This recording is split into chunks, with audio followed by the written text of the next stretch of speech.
Bom você ver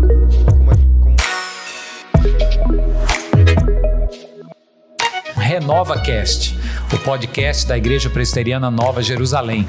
Olá pessoal, tudo bom? Estou aqui com um convidado super especial, José Carlos Fortes, que é forte duas vezes, primeiro pelo nome e segundo pela história que tem.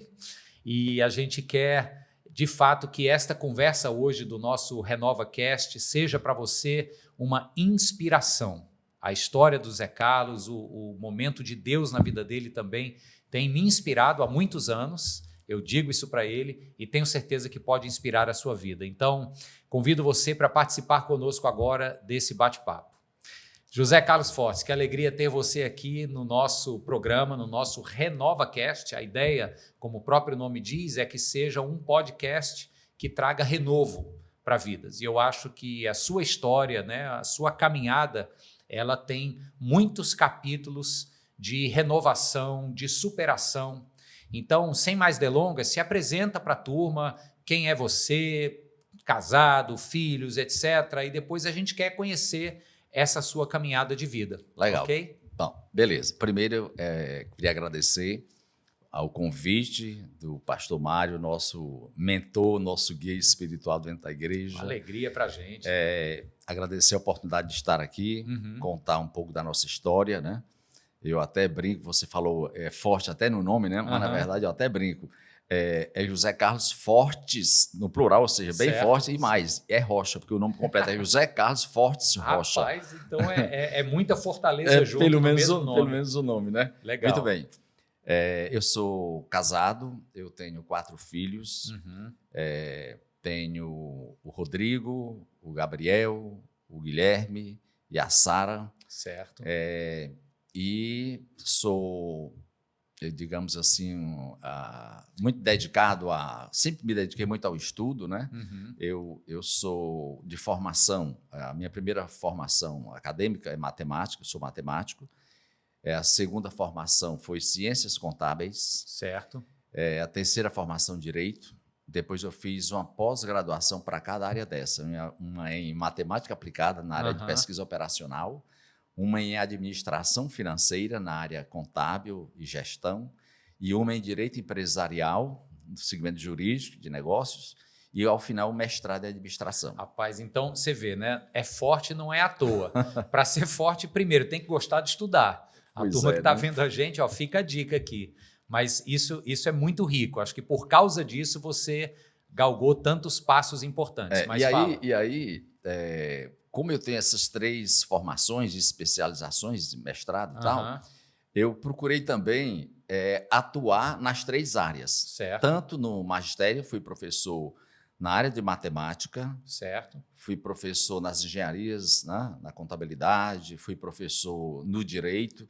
Então, as 3 formações, eu passei cerca de 10 anos em cada uma dessas formações sendo professor das universidades. Sempre Unifor na Universidade e de Fortaleza, Unifor e US. Foram mais de 30 anos na Unifor. Puxa, que legal. E 25 anos, um pouco mais de 25 anos na US. Imagino que, claro, concomitante, né? Concomitante e curioso, né?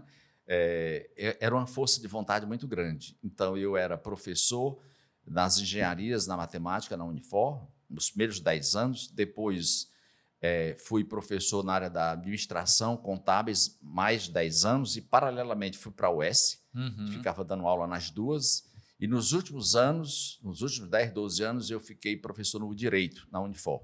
Certo. E na US também eu dava disciplina da curso de direito, de auditoria, perícia, enfim.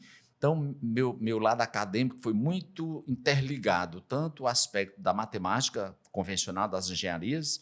Depois eu migrei para a matemática financeira, escrevi livros nessas 3 áreas também de matemática, contábil e direito. Então, eu gostava muito de estudar, sempre fui muito envolvido e gostava muito de alunos, sempre gostei muito dos alunos, então sou assim, muito linkado com estudantes. Então tem uma história enorme aí. Tanto que pegou aluno para ser seu sócio no futuro. A gente vai chegar nessa parte da história. E aí eu já apoiei, depois eu posso contar um pouco mais, também milhares e milhares de alunos no Brasil todo, nos segmentos que a gente atua. Então, eu sempre fui muito linkado com o apoio e o crescimento acadêmico e profissional. Assim, agora, te ouvindo assim, Zé Carlos, com esse currículo acadêmico vasto, é de se imaginar o seguinte, é porque talvez ele é filho de professor, nasceu numa família que já tem doutores e pós-doutores, etc. Mas eu sei que não, eu estou, na verdade, jogando aqui o pretexto para você falar de onde você veio, que resultou nesse homem tão empenhado, autodidata e dedicado no conhecer e no formar. Fala um pouquinho da sua história. Eu vou dizer para você aqui uma coisa, que não tem explicação muito convencional. O que é que eu juro que eu acredito de verdade nisso. Eu tenho convicção que eu fui protegido esse tempo todo. Como que eu digo protegido? Até antes de estudar a palavra, antes de estudar a Bíblia, eu tinha dentro de mim algo diferente. Porque eu sou de uma família pobre, do interior do Piauí, certo. Lá do mato mesmo, não é assim da cidadezinha do interior, não, é dentro da mata. Como é o nome da região? Lá, o local lá que a gente, quando era criança, nasci lá, chamava de Jurema. Certo. Jurema era uma localidade do mato, dentro do mato mesmo, você via lá bicho, onça, tal, macaco, esses negócios. Você vivia dentro da selva, de certa forma, né? Em que município Jurema ficava? Jurema era um lugarejo de um distrito chamado Porto. Certo. Que hoje virou município. Que naquela ocasião esse distrito pertencia ao município de Porto. Era Jurema, que era o mato mesmo, lá dentro do interior. Depois era vinculado ao distrito de Nossa Senhora do Remédio, que outrora o nome era Peixe, o apelido lá da localidade, e que esse Peixe que era distrito do município que era Porto, que também era pequeno, porque imagine isso 60, 50 anos atrás. Isso no interior do Piauí. Que era um dos estados, historicamente, pouco desenvolvido naquelas épocas. Né? Então, eu era desse lugar, digamos assim, bem mato mesmo. Ficou lá até que idade? E aí eu fui para o município do Peixe, né, por volta aí de uns 7, 8, 10 anos de idade. Eu comecei a me aproximar da cidade, mas eu realmente não conhecia nada. Era literalmente da roça. Aos 6 anos de idade, meu pai ia para a roça e eu ia acompanhando. Tá? Quer dizer, 6, 8 anos eu estava lá na roça, lá e tal. Entendeu? Sentado lá, ajudando a plantar. Almoçando naquele que a gente chama de gamela, com os trabalhadores ali, o pessoal na roça, lá debaixo de uma árvore. Então, era dentro do mato, de família pobre, estudo. Meus pais não tinham nada de estudo, eram pessoas analfabetas, semi-analfabetas do interior. Então, eu nasci nesse lugar tão difícil. E depois de garoto, 10, 12 anos de idade, que eu estava morando nessa localidade, os meus pais andaram se desentendendo e gerou lá uma certa separação, depois reataram e tal, e eu fiquei naquela angústia, uma angústia assim absurda com 10 anos de idade, sem ter para quem recorrer. Então, eu era uma pessoa muito frágil. Certo. Tá? Depois fomos para a cidade, enfim, acabou, e eu tinha um agravante, eu era muito doente. Eu tinha o que o pessoal chamava lá de... que aqui depois era coqueluche, ela chamava de tosse braba, né? Eu torcia que ficar com os olhos vermelhos, assim, quase sangrando, e asma. Então, tudo que você possa imaginar dessas mazelas eu tinha. Em outras palavras, tinha tudo para dar errado na vida. Para você ter uma ideia, é por isso que eu disse, tem uma proteção absurda por trás disso. Porque o meu pai, o primeiro filho dele, ele nasceu e morreu com 6 meses. E eu tinha uma irmã que é a mais velha, eu era o do meio, éramos 3 filhos, o primeiro morreu com 6 meses, e o meu pai querendo um filho homem, havia morrido o filho homem com 6 meses, e aí eu nasci. E aí eu era tão doente, que eles me contaram depois, que o meu tio chegava lá em casa, eu doente lá no fundo de uma rede, lá no poeiro, um negócio lá, aqueles balé de botar criança no interior. Aí ele chegava para o meu pai e dizia assim, compadre, você não tem sorte, esse aqui não amanhece um dia. Oh, meu Deus. Cara, tu tá entendendo o predicado aí? Então, foi uma vida assim, muito difícil. E essa coisa, depois, até a dificuldade era tão grande que o meu pai, lá no interior, eles faziam aqueles romeiros, vinham para Canindé para pagar promessa. Então, eu fui aqueles pau de arara que você vê acho que ainda existe, mas que vinha lá do interior, aquele pau de arara, para pagar promessa em São Francisco do Canindé, Certo. eu fui um daqueles romeiros que vinham pagar promessa porque eu não conseguia nem respirar direito. Pra você ter uma ideia, com uns 10 anos por aí que eu cheguei aqui no Canindé, dentro desse pau de arara, Certo.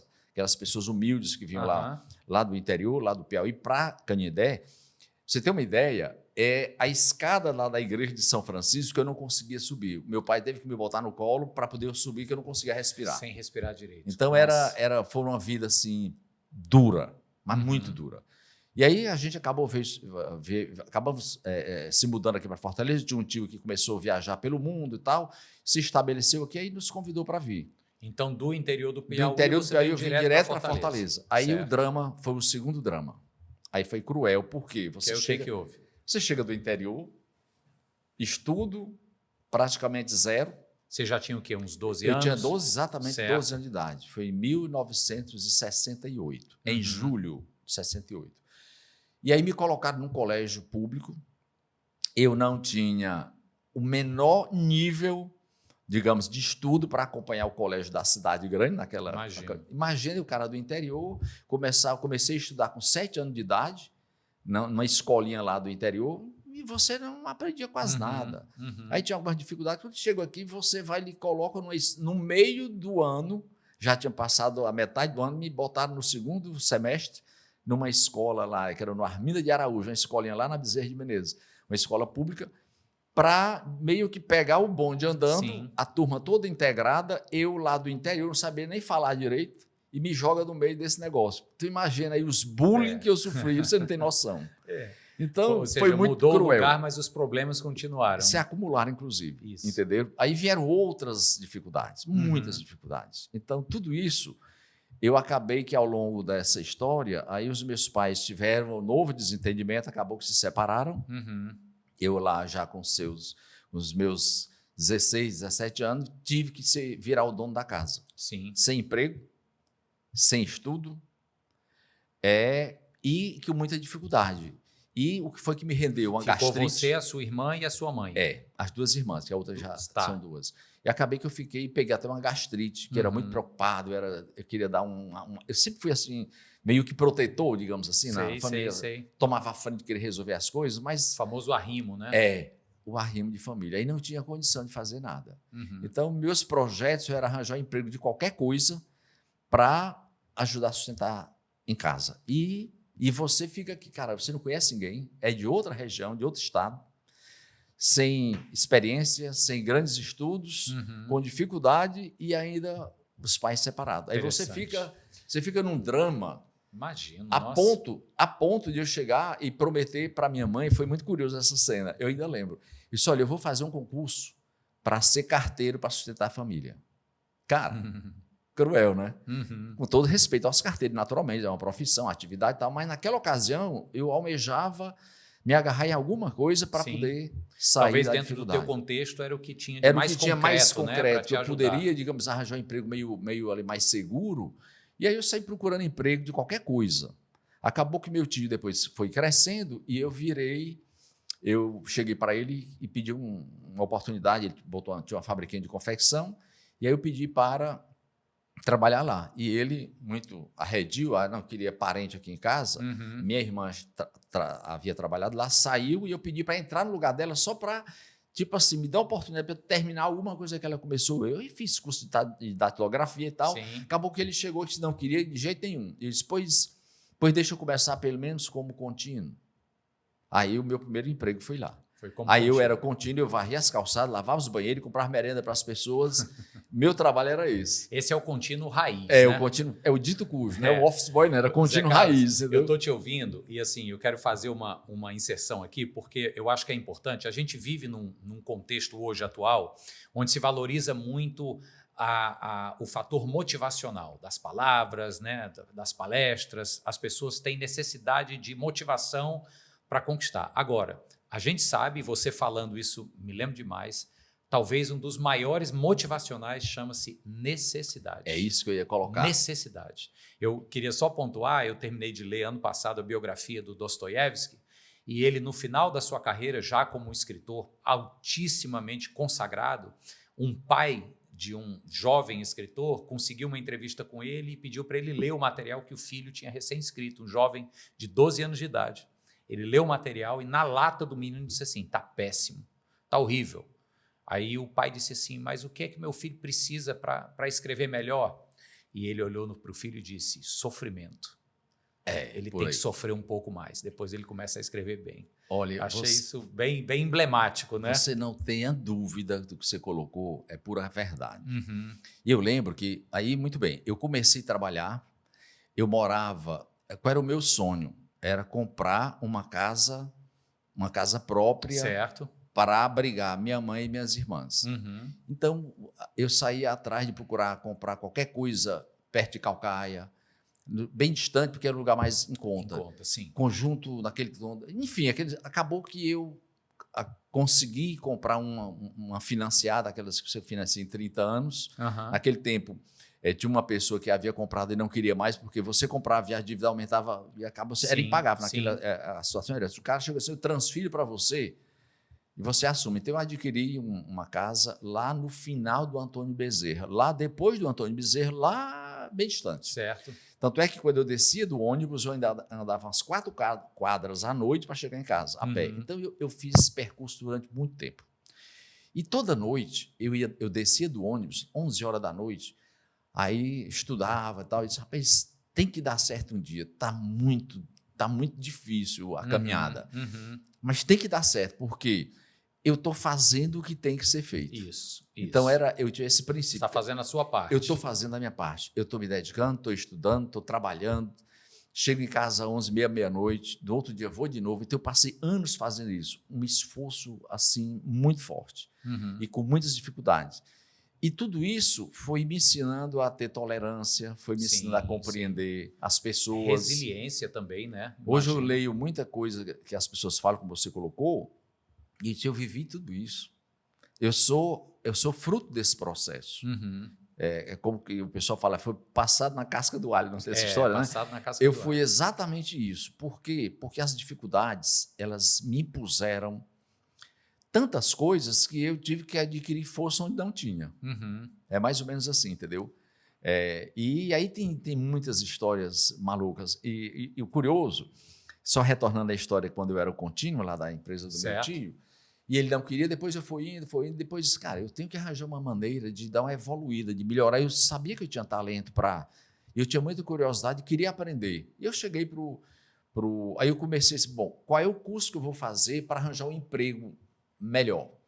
Aí disse, eu vou fazer um curso técnico em contabilidade, porque aí eu entro no escritório e desenrolo qualquer coisa lá e aprendo. Aí fui fazer um curso técnico de contabilidade no colégio público, passei.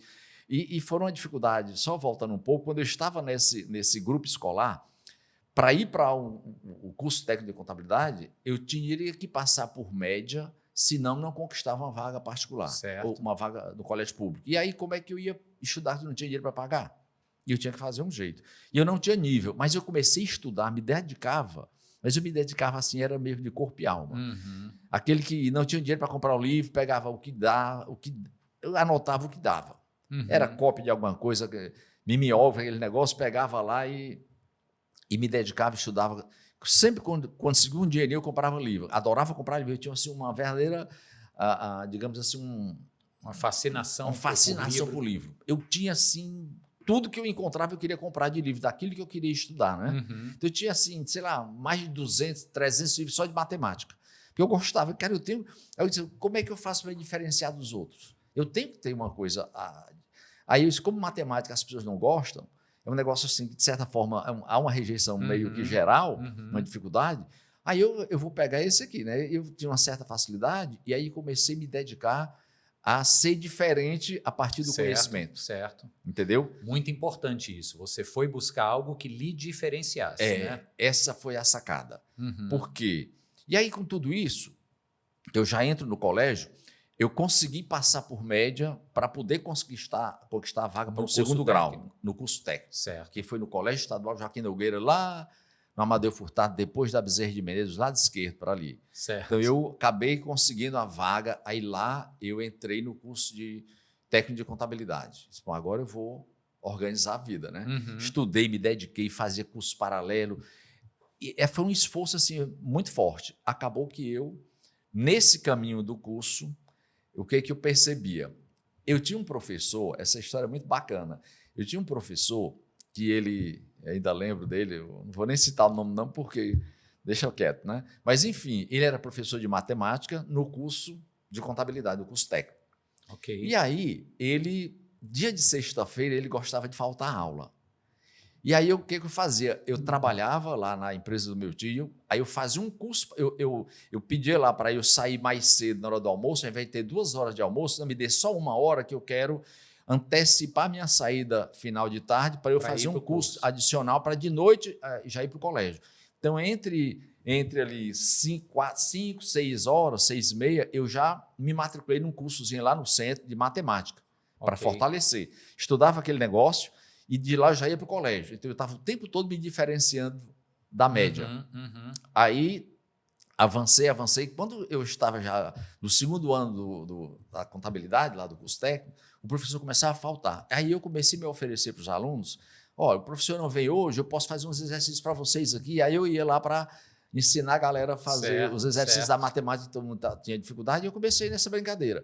Aí o professor descobriu que eu fazia isso. Aí eu cheguei para o professor e disse, dia de sexta não precisa servir não, deixa comigo.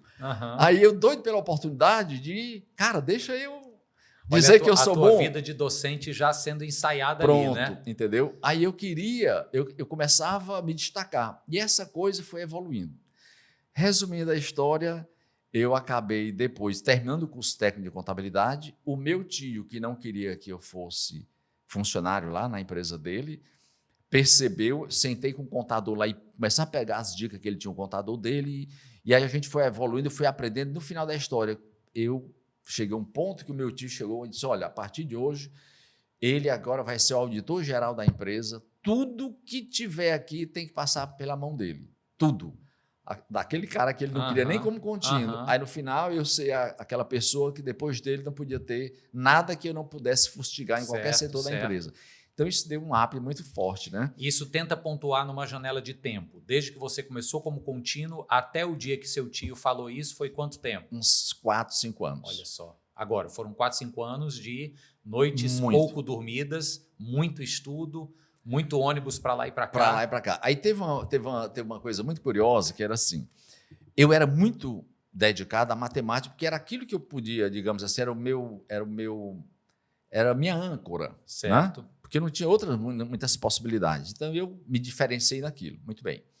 Quando chegou a hora, terminei o curso, tal, fiz meu registro profissional, aí disse, agora eu já tenho uma profissão como técnico, ainda não é superior, mas de qualquer forma eu já consigo ganhar dinheiro com isso. Aí eu comecei o sonho de ter um escritório de contabilidade. Aí comecei a trabalhar com alguns colegas, fazia estágio no escritório de outro, e acabou que eu fui me envolvendo, né? E aí chegou a época de fazer vestibular. Problema, porque eu era muito bom na matemática. Português também eu me dedicava. Mas química, biologia, física, no curso técnico não ensinava nada disso. Certo. Aí como é que eu vou fazer vestibular se a galera lá do científico, né? A galera do científico estuda tudo isso, colégios particulares, tal, e eu não tinha a menor chance. Aí eu disse, mas eu queria ir na área de engenharia, essas coisas que eu tinha afinidade com matemática. Aí resolvi fazer vestibular em engenharia na UFC, mas não deu nem para começar. Eu só tinha nível de matemática, eu era assim, o resto eu era um aluno mediano e bom em matemática. E física e biologia eu não sabia nada. Certo. Aí o que eu fiz? Eu também não tinha ainda grana para pagar. Aí eu fui lá para o Colégio Lourenço Filho, eles tinham tal de um aulão lá, que era sábado e domingo, que era gratuito. Eu disse, opa, nessa dá para mim. Aí eu ia, todo sábado e domingo, eu ia para esse aulão gratuito. Conheci o professor, o professor Antônio Clécio Tomás. Hoje ainda é da UES, é doutor, tá? Depois viramos amigos, parceiros. Enfim, aí o Clécio me dava os TDs, lá, que chamava TD para estudar, eu pegava aquele material gratuito e ia estudar, aprendia. Depois eu fui fazer aquele curso Toni lá atrás, né? Certo. Que tinha um curso Toni, matemática, português e tal.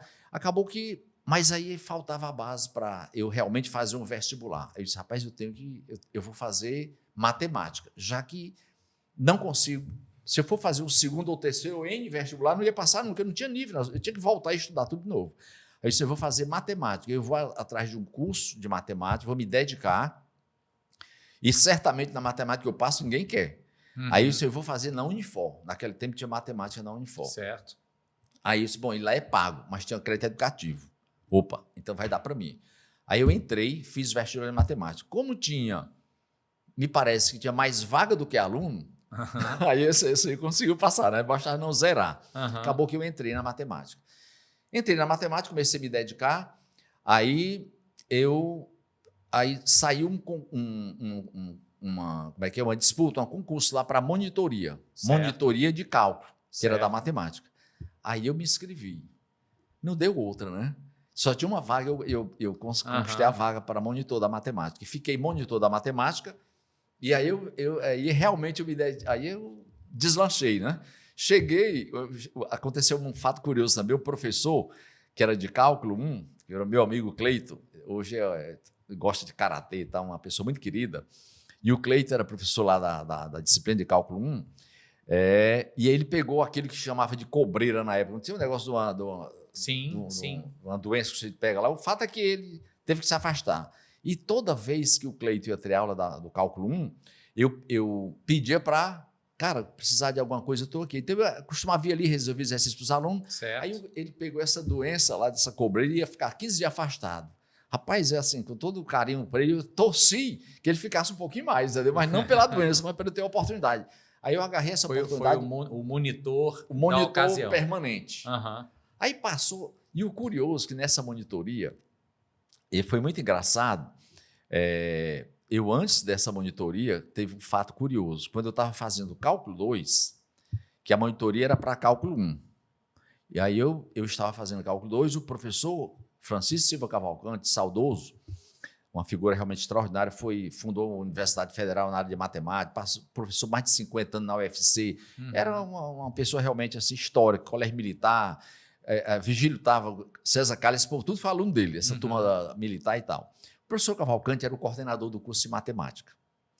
Olha como faz sentido, aí eu digo aqui para a juventude, se dediquem àquilo que você gosta e vá para cima. O que aconteceu? Foi quando o professor Cavalcante, que dava a disciplina de cálculo 2, ele passou uma prova, dia a dia tal, dia da prova. E naquela ocasião, a prova tinha assim, não tinha nota, era conceito, era M mal, I insuficiente, R regular, B bom, E excelente. Certo. O professor passou a prova de cálculo 2 para todo mundo, aí a nossa turma da matemática da engenharia fazia a disciplina tudo junto, né? Quando chegou o dia do resultado da prova, o professor Cavalcante chegou, começou, olhou assim na sala assim, quem é José Carlos Fortes Rocha aí? Aí eu, pois não, professor, sou eu. Aí eu achei aquilo estranho, né? Aí ele começou a chamar o pessoal, fulano de tal, entregava a prova, a galera olha mal, o Mzão mal, né? Fulano, I, insuficiente. Isso era nota baixa, R, aqui lá parecia um R, mas tudo era I mal. Quando chegou na minha nota, excelente. Aí ele disse, eu quero falar com você. Porque esse cara, que cara estranho é esse? Porque no meio de todo mundo, se deu mal, esse sujeito tirou a nota máxima. Aí ele me chamou e disse, cara, você, quem é você? Eu só contei a história, você é de onde? Você nasceu onde? Eu sou do Piauí. Você é do Piauí, de onde? Lá do interior. Eu comecei a contar. Rapaz, eu quero ir na sua casa, eu quero lhe conhecer de perto. E começou assim uma certa proteção, né? O Espírito Santo estava agindo direto na minha vida, né? Aí ele chegou para mim e disse, olha, eu queria muito que você se dedicasse. Você tem interesse de estudar na França? Eu consigo vaga para você em Sorbonne, não sei aonde, lá. Começou a dizer naquele tempo. Acho que você deveria fazer um curso fora, um mestrado, doutorado, alguma coisa assim. Aí eu fiquei aqui, caramba, esse negócio... Plantou uma semente. Pois é. Aí foi quando ele lançou o concurso, eu tirei o primeiro lugar e tal, fiquei com a vaga. Nesse movimento, eu comecei a dar aula para todo mundo. Mas a cena que mais me chocou, que foi muito impactante, foi o seguinte. Quando era do Piauí, eu morava lá dentro do mato, como se fala, e nas terras de um fazendeiro lá, que era dono das fazendas, de tudo, né, dos tratores e tal. E tinha as roças, as pessoas trabalhavam, faziam as suas roças, colhia e dividia, tá, meia, que chama de meia. Né? Mas, enfim, a gente morava nessas terras.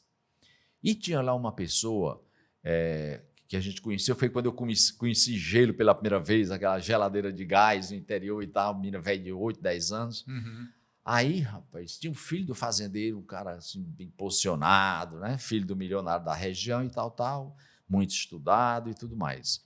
Quando eu estou como monitor na universidade, aí eu comecei a dar aula para a galera, né? Dava aula para um, dava aula para outro. E aí começou o pessoal ter problema nas engenharias, resolveu o TD que o professor passou, aí eu atrás do monitor. E naquela ocasião eu já estava como monitor da universidade e também já estava dando aula no Colégio Júlia Jorge, já ganhava um dinheirinho como universitário professor. E já professor, né? Os colégios recrutavam. E eu dava aula no particular no Júlia Jorge e comecei a dar aula particular para aluno. Eu cheguei para o diretor do centro, professor Godofredo, saudoso professor Godofredo, cheguei e disse, professor, eu sou monitor e tal, o pessoal está sempre me pedindo aula particular. O senhor não tem assim, tinha muitas salas livres, eu podia ocupar uma sala dessa para dar aula para os alunos? Aí disse, pode, não tem problema não. E ele gostava muito de mim, eu era muito interessado, estava sempre ali junto, ajudando todo mundo.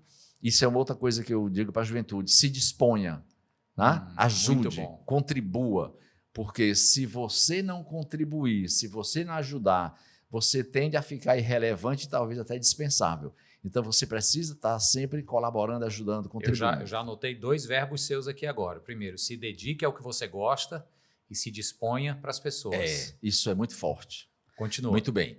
E aí eu cheguei para o professor Cavalcante, para o professor Godofredo, o professor Cavalcante que me identificou como um potencial talento.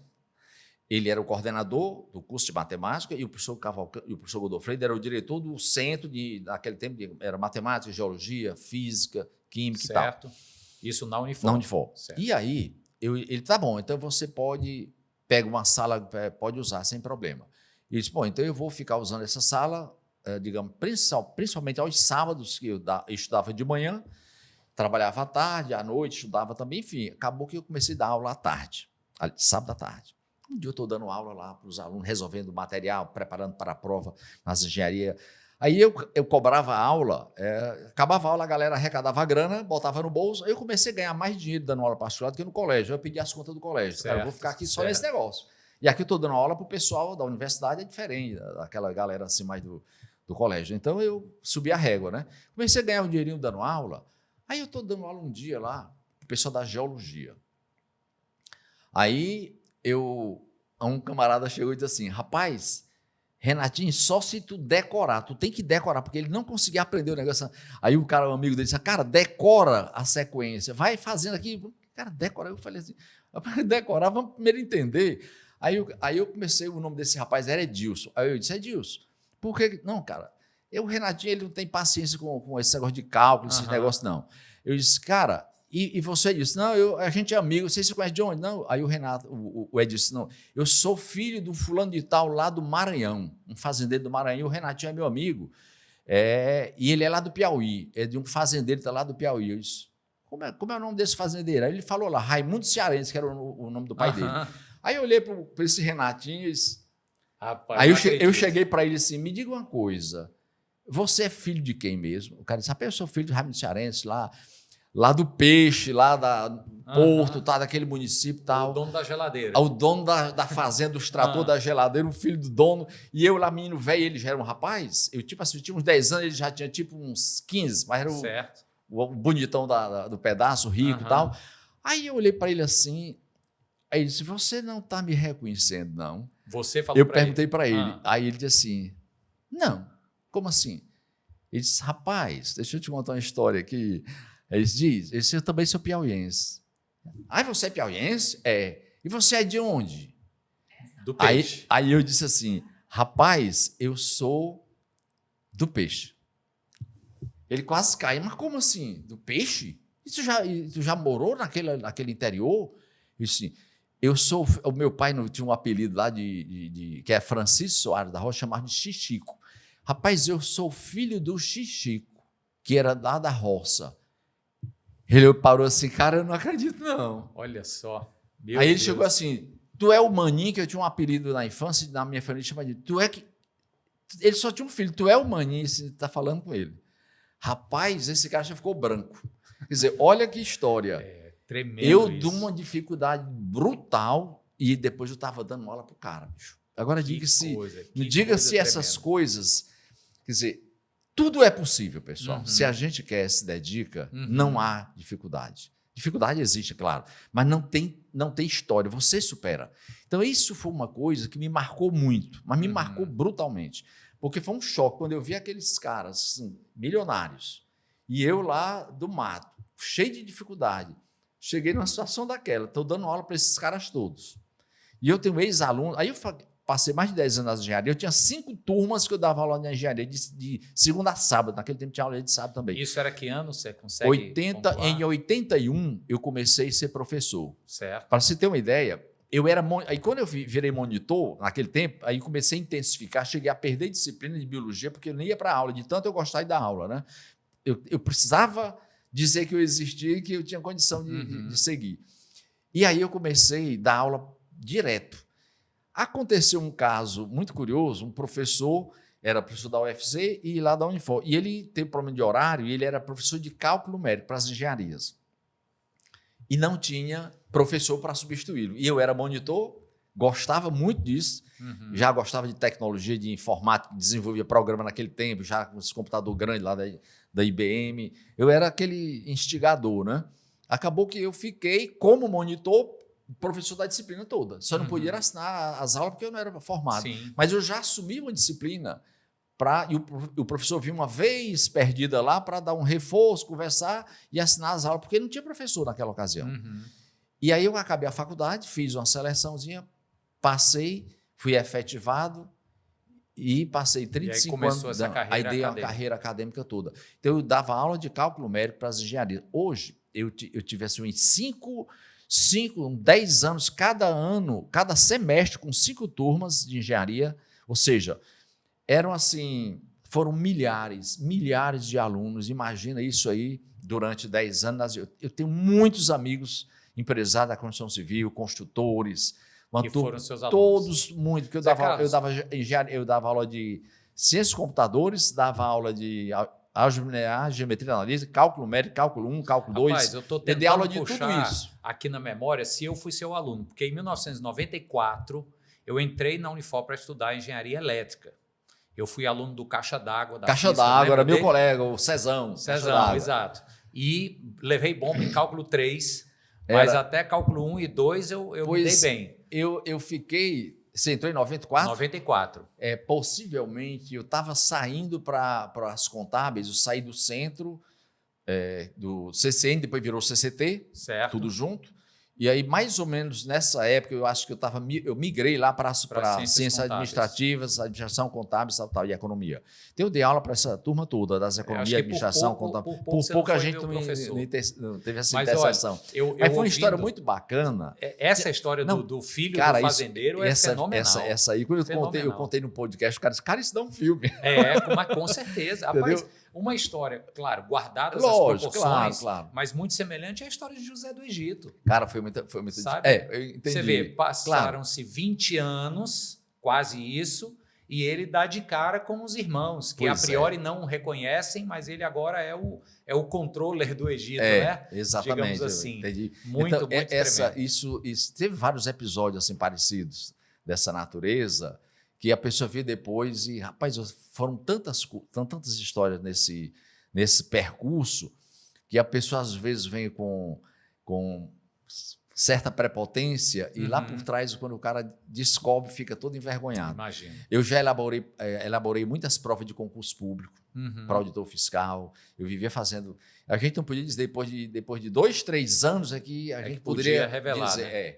Então, eu elaborei com assim, eu tenho uma remessa enorme de auditores fiscais de vários municípios, sobretudo aqui do Ceará, que as provas, eu elaborava prova de direito, de contabilidade, de matemática financeira, de custos. Eu elaborava muitas provas com a equipe da comissão de vestibular. Legal. E ficava nas escondidas para chegar às 5 horas da manhã na universidade para a gente trabalhar, porque ninguém podia ser identificado. Só que a galera ia até lhe sequestrar para ter as provas. A gente ficava muito na descrição, não podia falar. Tem muita história muito bacana por aí. Essas histórias, elas se somam, aí como eu falei, né? Parecido com esse enredo do José do Egito, que é um sujeito que vem de um lugar numa condição de injustiça, sofrimento, e se dedica, foi o que você falou, àquilo que gosta, faz e faz bem feito, estava disponível para as pessoas. E uma coisa aí, puxando agora para esse lado mais da espiritualidade, o José do Egito, ele conseguiu, em um momento da sua vida, olhar para trás e enxergar a bênção de Deus ao longo da sua história, o que você chamou aí de proteção, né? Eu fui protegido. Essa providência divina, né? O Vitor Hugo diz que a providência com P maiúsculo, né? Essa providência divina esteve desde lá de Peixes, no Piauí, ao longo de toda essa tua trajetória. E hoje, né, você conquistou uma série de coisas, teria muitas outras histórias, acredito, para a gente passar 3 horas aqui conversando, ou mais, mas tenta virar agora e encontrar em que momento você começou a enxergar Deus na sua história, como é que é a tua busca por espiritualidade. Fala um pouco como que isso faz sentido para você. Deixa eu só retornar só um pouquinho aqui, bem rápido. É só mostrando assim para quem está nos ouvindo, que nesse período que eu fiquei, digamos, dando aula na academia, passei num concurso também da UES, concurso público, tal. E aí eu fiquei nessas 2 universidades e uma coisa que eu gosto também de destacar para as pessoas, o sucesso, que as pessoas até me chamam, você é uma pessoa de sucesso. E eu até brincava muito, sabe, se sucesso é dinheiro, você está falando com a pessoa errada, porque o curioso, eu nunca corri atrás do dinheiro. Isso é uma coisa que eu gosto muito de dizer. Talvez esse tenha sido um dos grandes diferenciais. Até porque eu nunca quis acumular. Isso realmente não faz parte do meu eu.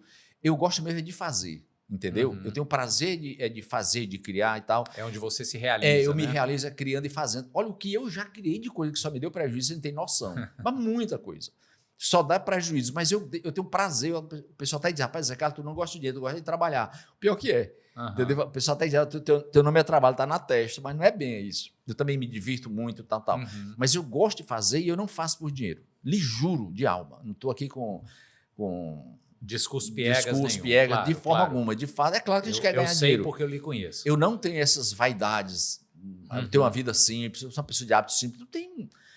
Nunca não me sinto rico de forma alguma. Eu sou uma pessoa normal, que faço as coisas que gosto e sou feliz com a minha família, com meus amigos e tal. O dinheiro não é meu forte. Eu nem tenho o dinheiro que as pessoas pensam que eu tenho e nem estou correndo atrás dele. E nem estou muito preocupado se tem muito ou pouco.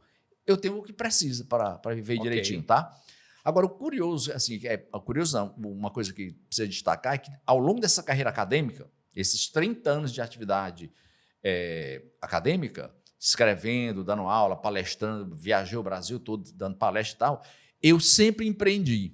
Do primeiro emprego, já botei um escritóriozinho e começou. Daí a pouco, eu recrutei meus 10 alunos da universidade, que era do curso de informática. Aliás, eu fui um dos professores, uma comissão de 4 professores. Eu fui um dos que participou da comissão, foi iniciativa nossa, do professor Cavalcante. Certo. Eu, professor Cavalcante, Raimundo Wilson e Cleto, nos reunimos, esses professores, cara, vamos criar um curso de informática na Unifor. E a gente era da matemática. E nasceu o curso, nós nos reunimos, montamos tudo e criamos o curso. Fundaram um curso de informática. Fundamos, literalmente, da primeira disciplina, escrevemos conteúdo, projeto do curso, tudo bonitinho, aprovamos, tal, e o curso que a universidade tem hoje, de bastante sucesso, mestrado, doutorado e tal, eu fui um dos fundadores. Você faz ideia da quantidade de jovens que passaram por esse curso, pelas ciências da computação, como é hoje. E eu fui professor 10 anos desse curso. Aí. Eu fui professor, todos os alunos da informática, os primeiros 10 anos da faculdade de informática da Unifor foram alunos meus, que tinha disciplina que só eu dava. Então eu era professor de contabilidade para as informáticas, matemática financeira para a informática e dava aula de lógica de programação para as engenharias. Certo. Então, eu era sempre muito envolvido com tudo isso. E essa turma toda eu conheço. Empresários de tecnologia, meus sócios foram alunos e muita gente que a gente tem de amigos. Dessa história toda foi curioso. Eu dava aula e empreendia nessas atividades, na área contábil, na área de software. Depois eu larguei um pouco a área contábil e repassei, sócios tocaram e eu fiquei me dedicando só à tecnologia. Então, de fato, criei a Force Tecnologia com meus 2 ex-alunos, depois agreguei mais 2 pessoas. E hoje a gente está atuando no Brasil todo, desenvolvendo software para empresas, para contabilidade, para gestão, finanças, enfim, para negócio de maneira geral. Então, foi toda essa construção... E nós lá da igreja somos clientes de vocês. Né? Pois, que coisa boa, né? E toda essa construção que a gente fez, eu aprendi nesse caminho uma coisa muito, muito concreta. Você não faz nada só. Sim. Esqueça. Você pode até fazer, mas você vai cansar? Uhum. Você não vai fazer tanto? E quando eu digo tanto, não é para acumular dinheiro, não. É fazer coisas. É para ir longe. Ir longe e agregar para mais gente. Uhum. Então você tem que agregar, gerar emprego, gerar. Não é aquela coisa piegas, não. Cara, a gente tem que fazer uma coisa que junte gente, que junte pessoas que queiram crescer junto. Legal, isso é o prazer, legal. a parceria, a união de esforços. Isso é uma coisa bacana. Então, tudo isso a gente foi fazendo paralelamente. Certo. Então, foi fruto de quê? De dedicação, né? Esforço mesmo, determinação, foco, agarrar aquilo que gosta e ir à frente. Então, e envolver pessoas no processo. Pronto. E aí, como é que eu saí lá do interior do Piauí, pobre, doente, cheio de dificuldade, até a adolescência, problema de toda a natureza, e a gente conseguiu juntar gente? Então, eu costumo brincar hoje, digo até para nosso time todo, que a gente tem hoje, Brasil afora, cerca de umas 1.000 pessoas envolvidas nos nossos projetos, quer dizer, franquias, franqueados, representações, aqui a turma toda. Então, esse público todo, a gente juntou muita gente boa e eu não juntaria isso tudo se eu não tivesse pessoas boas do meu lado. E a Socorro uma delas. Pronto, a Socorro Sabino, foi uma Jorge, peça fundamental. Thales, Ronaldo, são meus sócios. Então, tem muita gente bacana que a gente foi juntando gente boa, e às vezes eu digo assim, cara, onde é que eu noto que eu, digamos, que eu fiz certo, ou que eu acertei? Errado, eu cometi. É claro que eu tive mais acerto do que erro, senão eu não teria evoluído. Mas eu cometi muitos erros também. Mas onde é que eu acho que valeu, que eu sinto que, de fato, deu certo? É porque, no meio de tudo isso, eu até digo para eles, se eu sair de fininho pela porta dos fundos, ninguém vai notar que eu saí. As coisas rodam sem eu estar dentro. Sim. Logo, eu consegui construir um time que tocam sem depender. Eu não tenho que estar o tempo todo ali. Isso fala muito sobre a sua liderança. Então, a gente tem que formar pessoas. Então, eu nunca quis dizer, eu sou bonitão, eu sou o indispensável. Se não for eu, não é ninguém. Se não for comigo, a coisa não anda. Não é isso é balela. Quando você consegue... Isso é vaidade. É vaidade. Né? Como a gente estava falando. Eclesiastes. Tudo é vaidade. Isso. Então, se você entrar nessa, você pode até fazer, cara, mas não faz sentido. O legal mesmo é você... Eu até brinco naqueles discursos assim, época de Natal, a gente se reúne. Uma das frases que eu disse uma vez, eu nunca esqueci, eu disse, saiu assim, automático, olha, você sabe como é que eu me sinto? Quando é que eu sinto felicidade, que me dá uma emoção?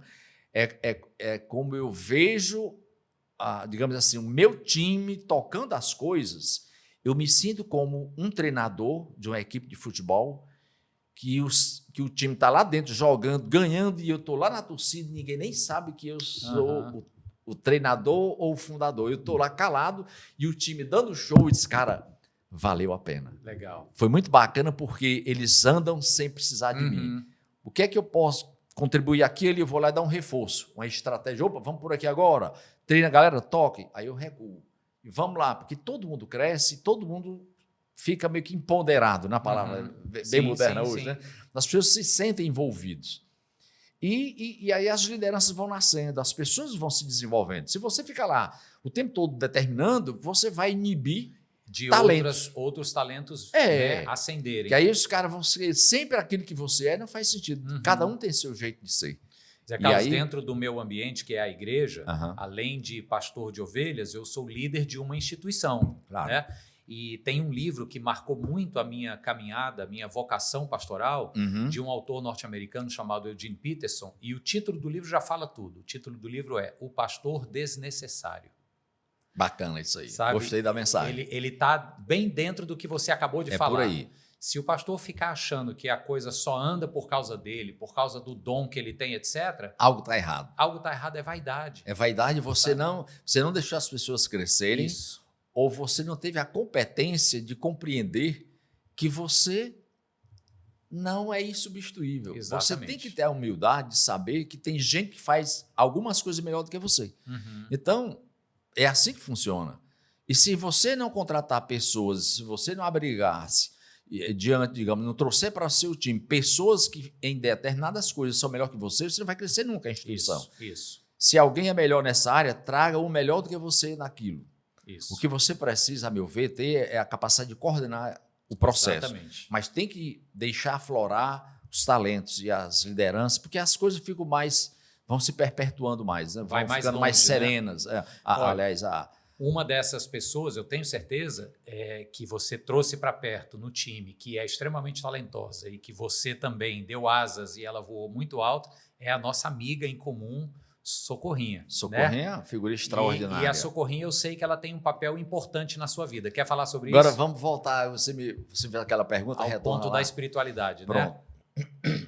Bom, eu desde jovem, sobretudo na adolescência, eu ficava assim muito curioso em assim, a vida do jeito que ela é. Curioso, eu vim ver agora em Eclesiastes depois de, sei lá, agora há pouco tempo lendo com mais intensidade a Bíblia, comecei a ver essas coisas, né? Lá atrás eu tinha uma certa sede, que a vida ela tinha que ter um sentido maior do que só trabalhar, ganhar dinheiro, comer, Sede beber, por dormir. algo mais. Assim, essa coisa muito material, muito. Eu achava assim, cara, todo dia você trabalha, ganha dinheiro, cresce e tal, compra um bem que gostaria, uma casa melhor, um carro melhor, uma roupa melhor, sei lá. Mas será que é só isso, Aí né? fica aquele negócio mais curioso que eu sempre percebi. Toda vez que você quer algo material, isso é pura verdade, não é porque está nos livros, não. Toda vez que você quer um bem material, que você o conquista, em pouquíssimo tempo ele ficou commodity. Ele virou aquela coisa que tipo, já faz parte do seu eu, e aquilo mais não te traz mais alegria, não te traz prazer, não te traz nenhum contentamento porque você conquistou. Aquilo virou uma coisa... tipo assim, você tinha um smartphonezinho bem simplesinho, comprou o melhor e tal, daí a pouco você tá aquele bonitão, e daí? É mais um smartphone. E assim vale para tudo. Eu acho que vale, Zé Carlos, citar uma frase famosa do Orson Welles. Ele diz que existem duas grandes tragédias na vida do homem. Uma é passar a vida inteira almejando algo e não conseguir, que é uma fonte de frustração. Mas a segunda tragédia é conseguir. Essa é pesada. Exatamente por causa disso, Cara, né, que você isso. acabou de falar. Eu lhe falo com toda integridade da minha alma.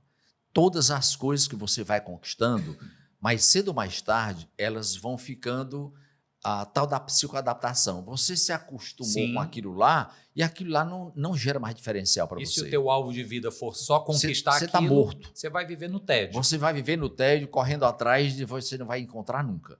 Então, eu sempre compreendi assim, por isso que não vale a pena só correr atrás de coisas. Não faz sentido. Sim. Como diz lá na Eclesiastes, tudo é vaidade. Sim. E no final, você vai, como diz no Correr interior, atrás dar do com os vento. burros na água, né? Aham. Cara, não é isso, você está indo para o caminho errado. Então, eu sempre instigava muito essa questão da compreensão. E eu gostava muito de ler sobre a mente humana, né? Certo. Tudo que tinha a ver com mente, poder do pensamento, a força não sei o quê, neurociência. Tudo que você encontrasse, que eu ia vasculhando, adoro neurociência. Aí eu escuto vídeo disso, assisto filme, leio alguma coisa em cima disso, artigo. Então eu estava sempre buscando. Desde adolescente eu tinha essa sede. E eu, de uma forma direta ou indireta, você buscando esse tipo de conhecimento, você acaba indo para a transcendência. Bom, por aqui não está encontrando, né? Você vai lá para o lado da espiritualidade. Certo. Aí eu comecei a ir para a igreja católica e tal, como todas as famílias tradicionalmente nasceram normalmente dentro da igreja católica e tal, e aquilo eu ia e achava aquilo muito, assim, tá pouco, né? Aquele negócio muito metodológico, né? E eu queria um pouco mais. Aí eu enveredei comecei a comprar livros de tudo quanto estudei, li várias coisas na área de budismo e Krishnamurti, não sei o que lá, aquelas coisas, eu ia lendo para tentar, eu queria conhecer, eu tinha sede de conhecimento, certo, a verdade é essa. Certo. Assim, eu quero buscar mais conhecimento para eu, não sei se pode até ser uma vaidade lá, a pessoa lá com uma vaidade para ter conhecimento, não sei se é vaidade, mas o fato é que eu tinha sede de conhecimento. Pelo que você disse, você estava atrás de uma resposta. Eu estava atrás de uma resposta, e a mente me encantava muito. Essa coisa mental, que hoje eu começo a ver nas pesquisas científicas, a força que de fato tem a mente, né? E aí eu ia buscando, e começava meus conflitos, a mente, a espiritualidade, a alma e tal. E aí eu saí vasculhando tudo, mas sempre faltava alguma coisa. E eu lia autores A, autor B, filosofia, psicologia, neurociência e tal. E aí eu esquecia de ler o principal, que era a Bíblia, né? Certo. Então... Normalmente é assim. Pois é. A gente vai assim pelo convencional, social e tal, alguém fala de um livro, aí você acaba indo.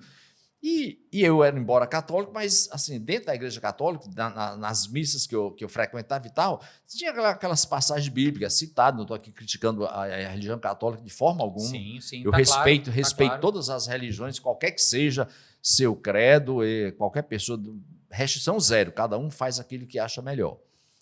E aí eu tinha necessidade de conhecer realmente a Bíblia. Foi quando eu passei por uma dificuldade da minha vida, com a perda do meu filho. Aí Foi em que anos? foi em Carlos? 2015. Certo. Ele faleceu em novembro de 2015. Eu estava naquele momento que não existe dor maior para um ser humano. Não acredito que exista. Você perder um filho. Uhum. É uma dor que ocupa todos os espaços. Nossa. É muito forte, né? E principalmente nas circunstâncias que aconteceram. Mas muito bem. E aí, a Socorro Silveira, que é psicóloga, minha Certo. querida Socorro, ela, naquela ocasião, era já diretora de RH da nossa empresa, da Forte Tecnologia. Hoje ela é diretora de Cultura e Organização e Desenvolvimento. É uma pessoa realmente muito preparada Muito e cuida de competente. gente. Ela cuida de gente, né? É psicóloga e tal. Tem também o consultório de psicologia dela lá. É uma coisa muito bacana, muito bem. E a Socorro, naquela ocasião, ela estava na nossa empresa, ainda está, e ela até me revelou agora recente que quando ela entrou lá, ela fazia orações para a gente se converter, meu sócio se converter. Pelo menos a minha ela conseguiu até com uma certa Deus facilidade. já respondeu, né? essa oração. Pois bem, respondeu bem. E aí, quando aquela dificuldade com a perda do meu filho, a Socorro também me convidou, Zé Carlos, vai lá para a nossa igreja, vai lá para a igreja presbiteriana lá, é tão legal, tu deveria dar uma passada lá e tal, tal. E aí a Socorro, naquela ocasião, os filhos dela eram adolescentes, estavam na Comunidade das Nações, que é outra igreja evangélica e tal, e ela ficou lá e acabou que ela foi acompanhar os filhos para dar apoio e tal, e ela disse, olha, você vá para a igreja, o pastor Mário é uma pessoa muito bacana, muito querida. Aí ela começou a falar do jeito da igreja, da comunidade. Olha, você vai se sentir super bem na igreja, é uma coisa super bacana.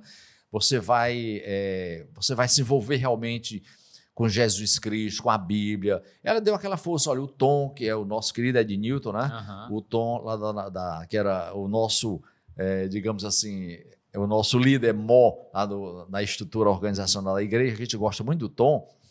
E ele vai te receber, o Henrique, a turma toda lá da igreja, o pastor Mário, tem todo mundo. E aí eu resolvi ir. Tem o PG, você vai se entrosando. Aí foi uma reunião lá na casa do Tom. E aí eu fui me aproximando, comecei para a igreja e tal. Mas chegou, e toda vez que tinha aqueles louvores, começava aquele louvor de manhã, domingo pela manhã, eu ainda estava com a dor muito forte do meu filho. Toda vez que tocava, tem umas músicas lá de louvor, que eu começava, daí a pouco as lágrimas começavam a descer. Era assim, direto.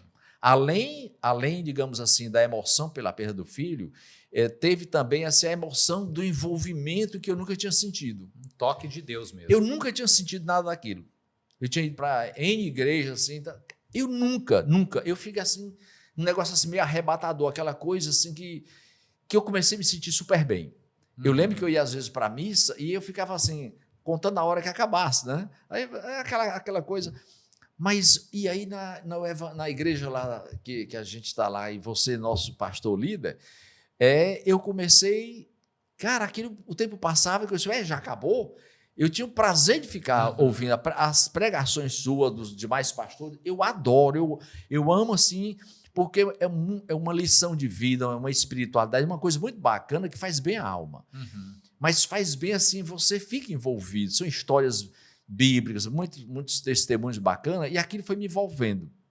E aí eu comecei a participar do PG. Hoje eu leio assim, a Bíblia com frequência, escuto muito o audiobook da Bíblia, né, aquela YouVersion, né, que é da Bíblia, escuto muito, com frequência, quase que diariamente. E aí agora eu estou envolvido, estou lendo, estou tentando interpretar tudo, pego tecnologia, inteligência artificial, vou lá e olho, leio. Eu estou assim, muito motivado. Isso não tem preço, entendeu? Então, hoje eu sou um cristão de carteirinha, como eu costumo dizer. Eu estou assim, rapaz, eu não não preciso mais de nada, eu só preciso aprofundar. Encontrou a fonte para as perguntas, Pronto. para responder as Aí perguntas que eu você continuo fazia. gostando de neurociência, continuo gostando de filosofia, continuo escutando sabedoria dos povos, eu acompanho tudo, mas a minha base é a Bíblia. Hoje, aí eu comecei a perceber um negócio, eu até digo lá no PG para o pessoal, cara, uma coisa que eu percebi, eu já vi diversos livros que o pessoal chama de autoajuda, Certo. alguns pejorativamente, mas tem muita coisa bacana também que o pessoal escreve. O que foi que eu percebi? É que tudo tiraram da Bíblia. Uhum. Todas as teses, alguma coisa que alguém defende do ponto de vista assim, de lhe mostrar, não, essa força está em você, não é isso. No duro, se você prestar atenção, está tudo na Bíblia. Assim, entendeu? A fé, a força está lá. É uma grande percepção essa. Tudo, se você perceber, qualquer livro que você pegue por aí, você vai olhar, rapaz, siga o que está lá, isso aqui é subconjunto. Exatamente. Você está entendendo? Então, na linguagem Aí matemática, né? Agora, Isso aqui é um subconjunto, rapaz, o negócio é outro. Entendeu? Então, quando eu pego sabedoria, você pega Provérbios, pega Eclesiastes, pega lá Salmos, alguma coisa, às vezes uma frase, você pega aquela frase e vai instigar e buscar, verdade. Você faz um livro daquela frase. Então, no livro de Provérbios é muito rico nesse sentido, né? Entendeu? Aparentemente só tem coisas óbvias, mas o difícil é o óbvio. Exatamente. O difícil é você compreender e praticar o óbvio. E quando você começa a ler, rapaz, tá tudo aqui há milhares de anos, esse negócio aqui, a galera batendo cabeça aqui, tá tudo aqui. Olha, rapaz. Um exemplo prático para quem está ouvindo a gente, eu gosto sempre de pontuar isso quando eu falo para os pais. No livro de Provérbios tem uma passagem que diz assim, ensine a criança no caminho em que deve andar e quando crescer, ela não se afastará dele. Uma frase óbvia, né, como você disse, mas olha o detalhe. Não é ensine o caminho, nem a respeito do caminho, é ensine no caminho. Quando coloca essa preposição em, significa que você está com ela, significa que ela está vendo o seu exemplo. Então, é isso que eu ia colocar, o exemplo. É uma riqueza. De sabedoria. É isso aí, Mário, que eu vejo quando você começa a ler uma frase bíblica e vai aprofundar. Por isso que às vezes a gente fala, o Tom comenta muito, olha, você lê a Bíblia N vezes e cada vez tem uma percepção. Isso. Hoje eu sou um iniciante, eu sou um iniciante, eu sou assim extremamente iniciante ainda. Mas eu olho, eu me encanto com cada coisa, eu digo, rapaz, esse negócio aqui dá para você trabalhar o mundo. Exato. Uma palavra, uma meia dúzia de versículos, você diz assim, rapaz, que riqueza tem aqui dentro. Aí você vai, é um novelo, você vai. Cara, não tem fim. Tudo que a galera faz hoje, ensinando e tá bacana, bicho, tá tudo na Bíblia. Se você for atrás, tem tudo lá. Então, uma coisa realmente riquíssima. Então, essa coisa da autoajuda, eu ouvi isso uma vez, gostei. Meio clichê, mas é legal. A expressão autoajuda vem do grego autos, que é eu, né? Então, é fruto de uma sociedade muito humanista, né? O poder do eu para conquistar minhas coisas. Só que o sujeito disse o seguinte, rapaz, autoajuda só vai dar certo se você trocar o auto por alto com L. Então, é ajuda do alto. É isso, né? Aí. Busca, entendeu? Lá que é mais seguro. Então, no final da história, hoje, tipo assim, eu não consigo mais, assim, com todo respeito, mas eu não tenho ânimo de comprar um livro X para isso. Eu não tenho mais vontade. Porque quando eu estou lendo na Bíblia... Você conheceu a fonte. Quando eu estou lá, eu disse, rapaz, já está tudo aqui, é só explorar, é só interpretar, pensar, pesquisar. Em cima disso aqui, vai atrás de autores, boas pregações, muita gente de teologia explica tudo, aí você vê, cara, uma riqueza, uma fonte assim, absurdamente abundante. E aí, eu disse, não preciso mais. Agora é aprofundar. Então, esse meu vínculo com a espiritualidade, ele vem de longe, essa sede. Mas de 2015 para cá, realmente, eu me converti, fiz todos os cursos que precisávamos lá na igreja, eu sou batizado, tive a honra de ser batizado por você, nosso pastor. Foi uma alegria muito grande. E hoje eu sou, de fato, membro da igreja, preciso, obviamente, evoluir muito, estou só começando, naturalmente. Mas todos nós precisamos. Quem achar que já colou grau... Não entendeu nada. Esse grau não vai existir nunca. Entendeu? E cada vez que você estuda e cada vez que você avança, é aí onde eu acho que Aristóteles também tem razão. Cada vez que você avança, mais você olha e mais você nota que, cara, você não sabe de nada. Entendeu? Então, é mais ou menos isso, quando eu começo a ver assim, uma coisa que me encanta e que assim, deixa você realmente... meio que sem resposta do ponto de vista científico, você quer ir atrás. Cara, você olha para o universo, Uhum. Você começa a descobrir coisas, aí você começa a escutar especialistas. Rapaz, você diz, meu amigo, isso aqui não dá para não ser Deus. alto com ele Sim. lá de cima. Não dá. Não Isso, dá para ser isso. convencional, não dá para ser só matéria. Nem esquece. O povo Então, acha que quanto mais estuda ciência, mais vai se distanciar de pelo Deus, mas é o contrário, contrário. eu tenho escutado muito isso. Aham. E a gente tem percebido muito isso. Cada vez que a gente aprofunda a discussão, tem vários debates riquíssimos, né? Que a gente vê em podcasts aí que tem muita espiritualidade, cada vez mais a ciência se aproxima. Isso. Hoje, até eu estava escutando um debate muito bacana hoje, é mais ou menos assim, você vai por um caminho diferente. Esse aqui está aqui a ciência, a lógica, a razão, e aqui está a fé. Mas existe uma verdade. Uhum. Não importa o caminho que você vai acabar chegando nessa Chegam verdade. lá. É uma questão de tempo. E aí, nesse caminho, você vai mudando de posição. Eu tenho escutado aqui vários ateus de carteirinha Certo. que se converteram. Cara, eu estava errado. Constatando, quanto mais fundo for, tem que existir um mais Deus. aprofundando, ele mais vai ficando assim, cara, eu tô assustado. Uhum. Não é por aqui, não. É. Entendeu? Você Então conhece, eu percebo Zé muito. Carlos, você conhece o pessoal da ABC2? ABC. ABC2, é genial a logozinha dele, Aham. que você quer matemática, é ABC ao quadrado, Aham. porque é a Associação Brasileira, aí 2 Cs, de Cristãos na Ciência. Legal. Eles são um grupo de São Paulo, está espalhado pelo Brasil todo, de professores universitários, físicos, matemáticos, cientistas, só que todos cristãos. Aham.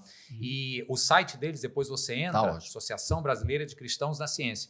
Eles têm muitos testemunhos assim, eles têm literatura Cara, produzida. Você vai gostar demais de ver. Fica uma dica para quem está com a gente também, se interessar por esse assunto. ABC ao quadrado, ABC2. Eu tenho acompanhado bem aqui o Marco Eberlin, Sei. do Design Inteligente, que Sim. ele defende muito.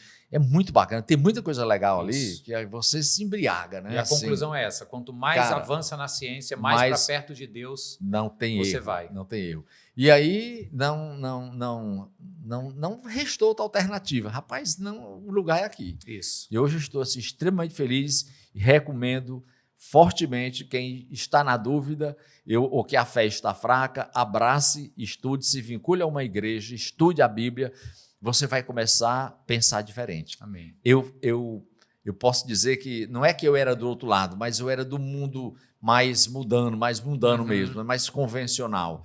Hoje eu olho para trás e confesso para você, não fiz nada tão errado na vida, mas Certo. às vezes eu tenho vergonha de muitas coisas que eu fiz e acho que muita gente se envergonha às vezes se hoje, depois que você compreende o conjunto da obra, você faria diferente. Eu consigo ver, Zé Carlos, se você me permite, ouvindo a sua história, e eu já ouvi outros capítulos também, eu consigo ver a mão de Deus na sua vida. Eu consigo ver desde lá de você eu não tenho pequenininho, dúvida. doente, vindo. E eu acho que esse é um fator determinante, porque assim, se você é convidado para ir dar uma palestra para um grupo de jovens empreendedores, que eu sei que você faz muito isso, a sua história de vida e o seu, entre aspas, sucesso profissional, que ele é real, é concreto, não tem como questioná-lo, só essa carga de informação e testemunhal que você traz, ela já é riquíssima. Mas no nosso programa aqui, eu queria um diferencial e queria que você, a gente vai encerrar aqui, mas queria que você então pudesse fechar a sua fala, olhando ali para o jovem que está assistindo a gente, e como se você estivesse falando para jovens que são desafiados a empreender, a acertar na vida, o sucesso. Você tem muita experiência pessoal, como eu disse, né? Você colocou verbos aqui importantes, dedique-se ao que gosta, ajude as outras pessoas, contribua para o bem comum, empodere quem está contigo para formar uma equipe na qual você se torne gradativamente desnecessário, Esse é o no lado melhor bom. sentido. Então, informações e dicas você tem muito, só que você tem um diferencial, na minha opinião. Você agrega esse fator da espiritualidade. Porque Jesus já disse, o que adianta o camarada conquistar o mundo inteiro e perder a alma? Aí não. Né? Então, o que é que você poderia deixar, Zé Carlos, como uma palavra de encorajamento, né, e de bênção para quem está nos vendo e que está começando nessa jornada de empreender e de alcançar um sucesso na vida? Pode olhar ali no olho de quem está te vendo. Beleza. Então, primeiro assim, a gente tem que caminhar com as duas coisas. Sim. Se você for atrás de crescimento só meramente profissional, você pode conquistar, vai ascender, vai crescer e tal, tal. Mas no conjunto você precisa ser mais completo. Você Certo. precisa ter a espiritualidade em dia. A meu ver, uma coisa não pode se desligar da outra. Agora, se você é jovem e tem pretensões de crescimento na sua vida, claro que todo mundo quer, eu diria o seguinte, não importa o que você vai fazer, claro, tudo dentro da licitude, dentro da legalidade, né? Sim. Não importa o que você vai fazer. A meu ver, o que é que conta é você escolher uma coisa que você tem prazer de fazer, Uhum. tá? Não tem coisa pior do que você fazer algo só por dinheiro, Uhum. Sem gostar, né? sem gostar. Não faz o menor sentido. Verdade. Então, primeira coisa que eu diria, escolha algo que você gosta de fazer. Aí você pode dizer, mas eu não gosto de nada. Vai testando. Vai sentindo aquilo que você faz que lhe atrai mais. Então, escolha algo que você gosta de fazer, se prepare fortemente para fazer aquilo que você gosta de fazer E fazer bem feito, né? e faça o melhor que você pode. Aham. Todo dia se pergunte se foi o melhor que eu consegui, dá para melhorar? Então melhore. Escolha o que quer fazer, se prepare fortemente, faça o melhor que se pode e trabalhe duro. Nunca esqueça que sem suor você não vai longe. Você tem que se determinar. Isso você vai conquistar, a meu ver, qualquer coisa no segmento, digamos, profissional. Uhum.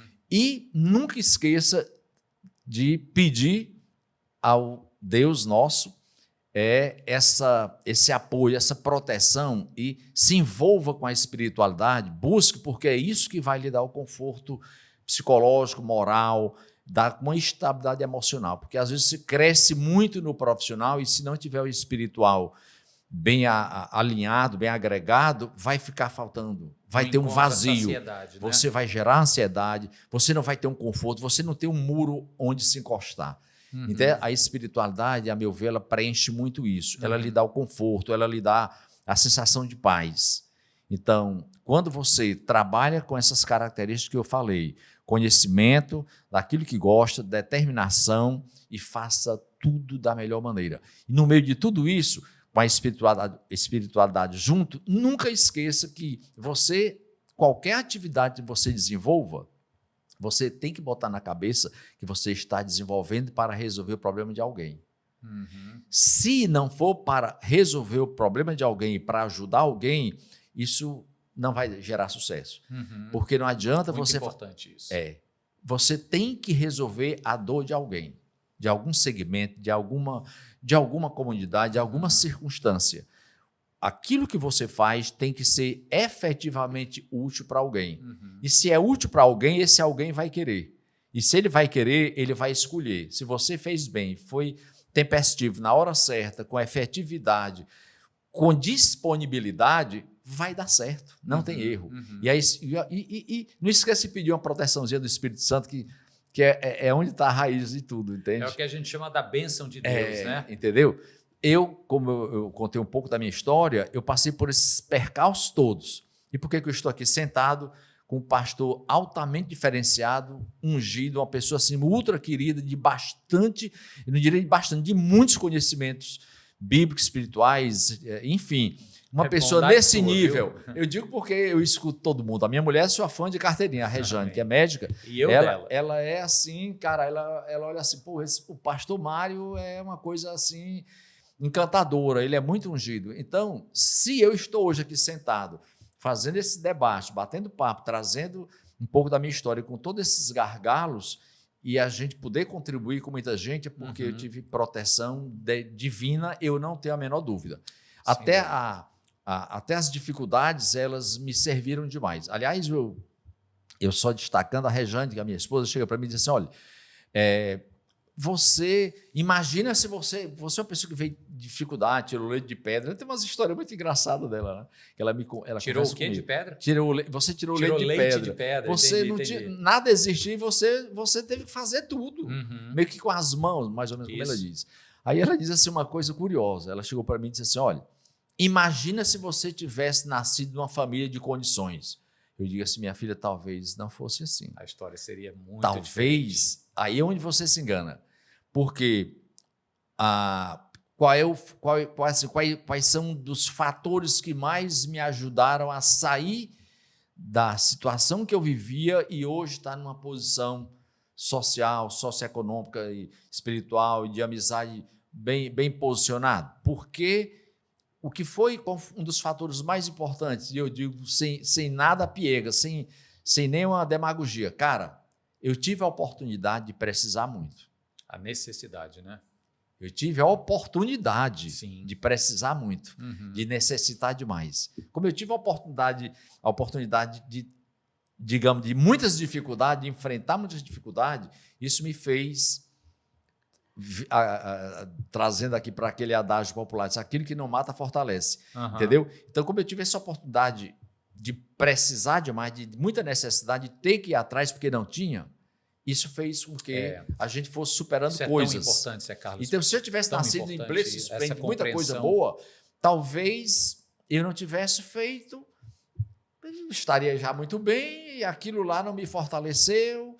Então, o fato de ter a dificuldade, o fato de, digamos assim, de exercitar o músculo no sentido amplo da palavra, aquilo que você não exercita, você não fortalece. Vale para a espiritualidade, para a psicologia, para o músculo físico, para tudo. Então, meu amigo, tudo tem que ter desafio. Se não tiver desafio, não avança. Não avança, não faz sentido. É verdade. Entendeu?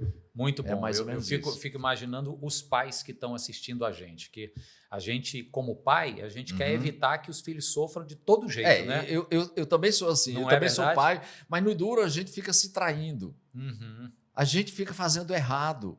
A gente fica dando tudo, protegendo tudo, fazendo. Eu até digo para minha esposa uma coisa engraçada. Quando a Sara era criancinha, minha filha, cuidado, tudo é cuidado, segura, cai e tal. Aí eu digo assim, aí vem uma certa sabedoria, digamos, de vida. Eu digo assim, me diga aqui uma coisa.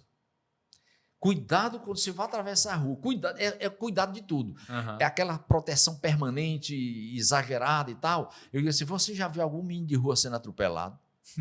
Aqueles meninos correm entre os carros, sabe o que é isso? Você já prestou atenção que ele sobe e entra, corre no meio dos carros, sai? Ele exercitou. Aquilo lá, a vida, a dificuldade, o fez exercitar a defesa, o zelo, a atenção, a habilidade. Ele foi testado nesse meio perigoso. Então, ele aprendeu a se defender. E você, se a gente protege tudo o filho que a gente quer proteger de tudo e não deixá-lo bater e voltar, ele não vai saber onde é que tem dificuldade, onde é que dói, onde é que não dói. É mais ou menos assim. Se você ficar o tempo todo segurando, você não... A pessoa vai sempre achar que tem a bicicleta com as rodinhas. Isso. Se tu tirar as rodinhas, não aprende nunca. É aquela história, proteger demais desprotege. Né? Atrapalha o crescimento. Então, em nome do amor, a gente erra muito. É verdade. Mas, olha, falando em amor, então... É o amor de Deus sobre a sua vida, sobre a vida da sua família, que tem abençoado você esses anos todos, Zé Carlos. Eu vejo isso de uma forma muito concreta. Fomos juntos para Israel em 2018, se eu não me engano, né? Tivemos o prazer de estar ali e aprofundar ainda mais a nossa irmandade, amizade, e passei a admirá-lo ainda mais, conhecendo um pouco a sua história. E acho que a partir da conversa que a gente teve hoje, muitas lições de vida. E dentre elas, essa bravura, me permita dizer assim, de encarar a vida com as suas dinâmicas, que horas são favoráveis, horas são extremamente desfavoráveis. Sem esquecer um detalhe. Rapaz, todo esse percurso, até hoje, lhe juro, sem nenhuma demagogia, eu não guardo mágoa de ninguém. Tive muitas injustiças no caminho, mas eu não guardo zero mágoa. Às vezes o pessoal fala, cara, tu tem sangue de barato. O pessoal fala, cara, eu não consigo ter raiva de ninguém. Tudo me ajudou, me atrapalhou, mas me ajudou a crescer. Várias perseguições me ajudaram, vários obstáculos me colocaram, me ajudaram a crescer. Te forçaram a se superar. Pronto. Então, eu sempre tive isso comigo. Não é nem porque eu quero, é da minha natureza humana. Eu não guardo mágoa e tenho muito cuidado para não ser arrogante. E não magoar ninguém. Não magoar. Eu acho assim, a humildade, eu cultivo muito, a descrição é a humildade. Eu não gosto de assim, tá? Aquela coisa muito... E a gente tem que, nesses valores que eu coloquei, tenha sempre humildade, porque faz um bem danado. Olha, mais uma vez a sabedoria bíblica, né? O espírito altivo ou a arrogância precede a ruína. Olha aí, tá na Bíblia. Tá lá. E eu vim tá descobrir lá. agora, entendeu? Muito Coisa bom. bacana, né? Então, recapitulando aqui, pérolas que você deixou na nossa conversa. Invista em pessoas, aproveite as necessidades para se superar, faça o que você gosta e faça bem feito, se dedique, Se disponha a ao ajudar. próximo, busque a Deus e conte com a bênção dele, que você chamou de proteção, e é isso tudo na sua caminhada. Zé Carlos, muito obrigado. E por fim, Bota a última aí, olhando para lá. E por fim, tem uma que eu também falei uma ocasião, numa entrevista. Às vezes a gente tem que prestar atenção por onde anda, né? Por onde anda, por onde caminha. E saiu uma frase mais ou menos automática, assim, olha, a topada serve para você prestar atenção e olhar para o chão também.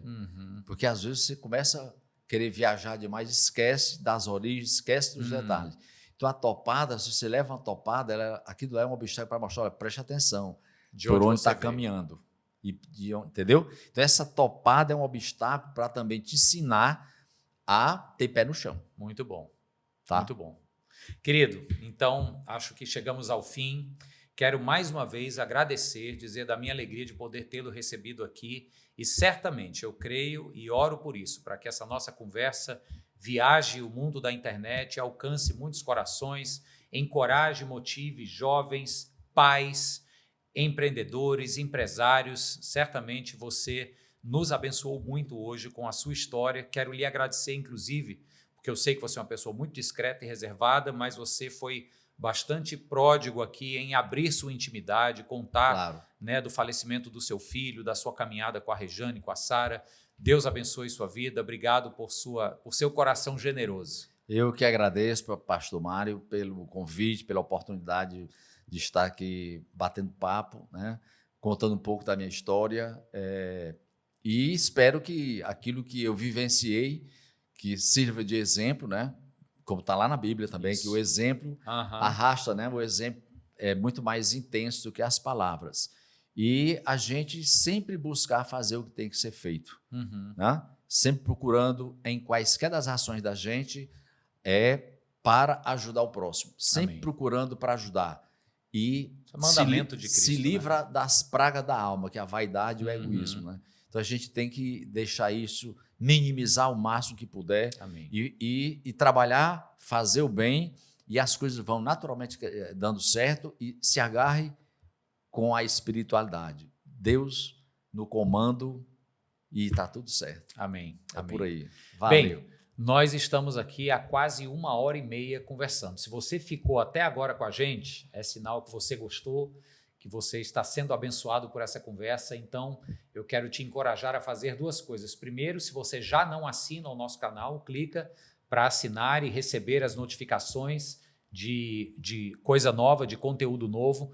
Mas a segunda coisa é, comenta aqui no vídeo o que você achou, coloca alguma percepção sua, o que lhe abençoou nessa conversa, porque não só a gente quer saber, isso vai ajudar a gente, nos encoraja, mas também faz o algoritmo aí do YouTube entender que esse vídeo foi relevante e dispara ele para mais gente, ok? Então, conto com a sua ajuda, Deus abençoe você e até o nosso próximo episódio do RenovaCast. Um forte abraço.